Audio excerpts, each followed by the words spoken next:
में हमें क्या चीज पढ़ने को मिलती है। एक चैप्टर आपके है जैव प्रक्रम,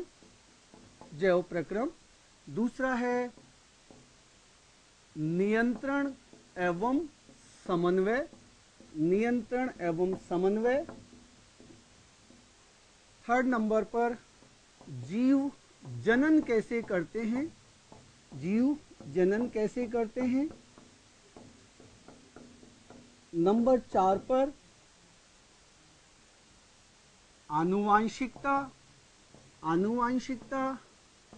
एवं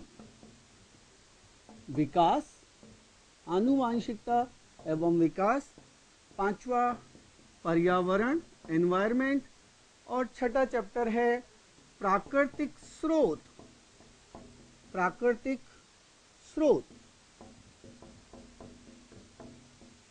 देखिए बच्चों, आज हम इस क्लास में तीसरे नंबर का चैप्टर जीव जनन कैसे करते हैं इस पर विचार करेंगे, और इसमें एक पहले इंट्रोडक्टरी पार्ट लेंगे और उसके बाद हम इसमें और डिटेल में चलेंगे। तो देखिए, जो ये चैप्टर है जीव जनन कैसे करते हैं, इसमें सबसे पहले हम ये देखें कि जनन का अर्थ क्या है। जनन यानी कि रिप्रोडक्शन क्या है। हम जनन कहें या प्रजनन कहें, बात एक ही है।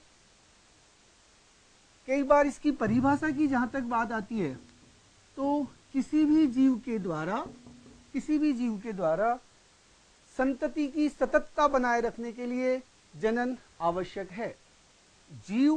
एक जीव से एक नया जीव जो उत्पत्ति होती है, नए जीव की उत्पत्ति होती है, उसे हम जनन कहते हैं। यहाँ पर वो जीव जो जनन करता है उसे जनक कहते हैं, जनक पेरेंट्स, और इसके द्वारा बनने वाली संतान को हम संतति या ऑफस्प्रिंग्स कहते हैं। जनन के दो प्रकार, पहला अलैंगिक जनन, एसेक्सुअल रिप्रोडक्शन,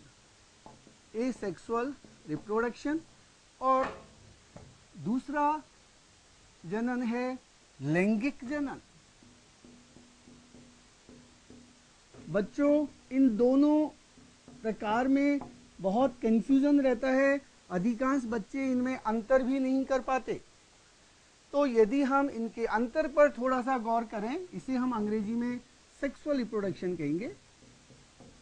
तो पहला बेसिक अंतर यह है कि इस जनन के अंतर्गत एक ही जनक की आवश्यकता होती है, एक ही जनक होता है, पेरेंटल बॉडी एक होती है, जबकि यहाँ पर दो जनक शरीर काम आते हैं। पहला अंतर, यहाँ इस जनन के अंतर्गत शरीर का कोई भी एक कायिक भाग आगे एक नया जीव बना सकता है, लेकिन यहाँ पर ऐसा नहीं है। यहाँ एक नया जीव बनने के लिए दो क्या बनते हैं, युग्मक को हम गैमीट्स भी कहते हैं। पहले अंतर पर वापस गौर करें, यहाँ एक ही प्राणी शरीर या पादप शरीर काम आता है, वहां पर दो जनक शरीर काम आते हैं। यहाँ पादप का या शरीर का कोई भी हिस्सा अलग होके एक नया जीव बना सकता है, जबकि यहाँ ऐसा नहीं है। यहाँ नए जीव के बनने के लिए शरीर में, चाहे वो पादप का हो या जंतु का हो, क्या बनेंगे, युग्मक बनेंगे। दो युग्मक बनते हैं, एक को हम नर युग्मक कह सकते हैं और एक को मादा युग्मक। लेकिन ध्यान दीजिए, इस अलैंगिक जनन से जो भी नया जीव बनेगा वो जीव हूबहू अपने माता पिता के समान होगा, अर्थात नए जीव में विभिन्नताएं नहीं आती। नए जीव में अलैंगिक जनन से जो प्राणी बनता है उसमें विभिन्नताएं नहीं आती, वेरिएशंस नहीं आते, नए लक्षण नहीं आ पाते। जबकि इस जनन के द्वारा जो भी नया जीव बनेगा उसमें क्या आती है, विभिन्नताएं आती हैं, वेरिएशंस आते हैं, अर्थात बनने वाला जीव माता पिता से अलग नजर आता है। तो ये 3 बेसिक डिफरेंस है। एक डिफरेंस हम और भी कर सकते हैं, अलैंगिक जनन जो होता है इसमें निषेचन नहीं पाया जाता। अलैंगिक जनन में, लैंगिक जनन में निषेचन की घटना अवश्य होती है। अब आप सोच रहे होंगे निषेचन क्या है।